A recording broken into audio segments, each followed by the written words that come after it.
Renungan harian dan ilustrasi. Firman itu kekal. Langit dan bumi akan berlalu, tetapi perkataanku tidak akan berlalu. Matius 4:45. Langit dan bumi akan berlalu dalam pengertian. Kefanaan manusia artinya bahwa akan ada masa di mana manusia tidak di bumi lagi dan tidak dipengaruhi oleh langit lagi sebab ia kembali menjadi debu. Pada arti yang lebih luas alam semesta, langit dan bumi itu tidak kekal, pada akhirnya akan hilang lenyap. Dunia ini tidak dapat menjadi sandaran kekal bagi manusia, bahkan sandaran teguh saja tidak dapat diberikannya. Sama seperti alam semesta adalah ciptaan yang fana, maka manusia yang diciptakan darinya juga adalah makhluk yang fana dan tidak dapat mengandalkan alam semesta untuk menunjang hidupnya menjadi kekal. Dalam hidup di alam semesta ada yang kekal, yaitu perkataan Tuhan Allah. Baca firman. Sebab Allah yang mengatakannya adalah kekal. Perkataan Tuhan itu tidak akan berlalu walau segalanya termasuk hidup ini berlalu.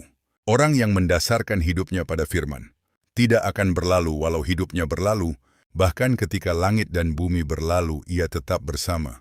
Allah yang perkataannya tidak akan berlalu. Aku berkata kepadamu, sesungguhnya barang siapa menuruti firmanku, ia tidak akan mengalami maut sampai selama-lamanya. Yohanes 8:51. Renungan kedua, dampak pekerjaan Roh Kudus. Maka bangkitlah Petrus berdiri dengan ke-11 rasul itu, dan dengan suara nyaring ia berkata kepada mereka, "Hai kamu orang Yahudi dan kamu semua yang tinggal di Yerusalem, ketahuilah dan camkanlah perkataanku ini." Kisah Para Rasul 2:14. Hari Pentakosta merupakan peristiwa yang sangat menggemparkan di kota Yerusalem dan menjadi titik balik bagi kehidupan orang percaya pada jemaat gereja mula-mula. Pada waktu itu, jumlah orang yang berkumpul dan berdoa menantikan janji Bapa 120 orang. Kesemuanya mengalami lawatan Tuhan melalui pencurahan Roh Kudus. Salah seorang dari mereka adalah Petrus, murid Kristus yang semula menyangkal dia sebanyak 3 kali. Setelah mengalami jamahan Roh Kudus, hidupnya berubah 180 derajat. Petrus yang semula dihantui oleh rasa ragu dan takut yang membuatnya menyangkal Kristus telah diubahkan menjadi sosok pribadi yang benar-benar berbeda. Ia mengasihi Tuhan dengan penuh totalitas dan berani menghadapi resiko apapun karena imannya. Di hadapan ribuan orang, Petrus bersaksi tentang Kristus, kebenarannya, dan kedahsyatan kuasanya. Hai orang-orang Israel, dengarlah perkataan ini. Yang aku maksudkan ialah Yesus dari Nazaret, seorang yang telah ditentukan Allah dan yang dinyatakan kepadamu dengan kekuatan-kekuatan dan mujizat-mujizat dan tanda-tanda yang dilakukan oleh Allah dengan perantaraan Dia di tengah-tengah kamu, seperti yang kamu tahu. Ayat 22. Hal itu menunjukkan bahwa tidak ada kemampuan dan kekuatan dari diri kita sedikit pun untuk kita dapat bertumbuh dan mengalami pembaharuan, terlebih untuk kita dapat melakukan apa yang menjadi kehendak Tuhan, untuk dapat menjadi penurut-penurut Tuhan, apalagi dipercaya untuk menjadi kawan sekerja Tuhan di ladangnya, kecuali oleh pertolongan Roh Kudus dan pengurapannya. Alkitab mencatat bahwa setelah mendengar khotbah dari Petrus, banyak orang mengalami pertobatan karena kuasa Roh Kudus. Orang-orang yang menerima perkataannya itu memberi diri dibaptis. Dan pada hari itu jumlah mereka bertambah, kira-kira 3.000 jiwa. Kisah Para Rasul 2:41. Kegerakan rohani terjadi. Jemaat mula-mula benar-benar mengalami kasih mula-mula kepada Tuhan. Setiap hari mereka bertekun dalam pengajaran, bersekutu, dan bersehati sepikir untuk berdoa di rumah Tuhan, serta bertambah-tambah orang yang diselamatkan. Kehadiran Roh Kudus menghasilkan kuasa dan mujizat bagi umat Tuhan.